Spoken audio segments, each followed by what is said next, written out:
Hi అండి. ఈరోజు మనం చేసుకోబోయే రెసిపీ గోధుమ రవ్వ ఉప్మా చేసుకోబోతున్నాము. ఈ గోధుమ రవ్వ ఉప్మా కోసం మనం ఒక బాండిల్ పెట్టుకొని ఒక స్పూన్ నెయ్యి వేసుకోవాలి. ఒక 20-30 జీడిపప్పులు ఇట్లా సన్న మంట మీద మనం ఫ్రై చేసేసుకొని ఒక బౌల్లోకి తీసేసుకోవాలి.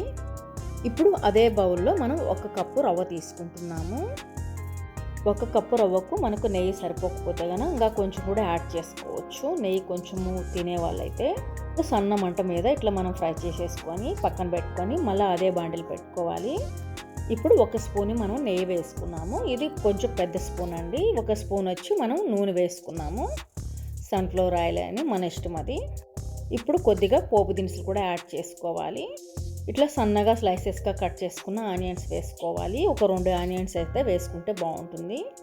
ఆనియన్స్ కొంచెం వేగిన తర్వాత ఇప్పుడు 2 పచ్చిమిర్చి మనం ఇట్లా చీలికలుగా కట్ చేసుకొని వేసుకోవాలి. కొంచెం కరివేపాకు కూడా యాడ్ చేసుకోవాలి. ఇప్పుడు మనం వెజిటేబుల్స్ వేసుకుంటున్నాము. నేనైతే బీన్స్ వేసుకున్నాను ఒక 1/2 కప్పు వరకు. 1/2 కప్ వచ్చి క్యారెట్ వేసుకున్నాను. ఒకటి వచ్చి బంగాళాదుంప ఇట్లా సన్నగా కట్ చేసుకొని వేసుకున్నాను.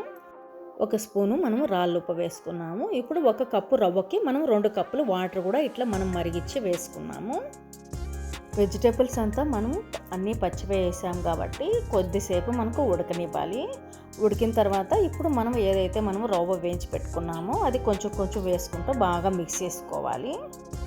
ఇట్లా మనకు సాల్ట్ సరిపోయిందో లేదో కూడా మనం ఇప్పుడే చెక్ చేసుకోవాలండి. ఇప్పుడు మూత పెట్టి ఒక 5 నిమిషాలు ఉడికిద్దాము.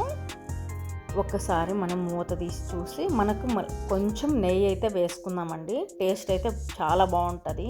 ఒకసారి అయితే ఇలా ట్రై చేసి చూడండి. కొంచెం నెయ్యి వేసుకుందాము.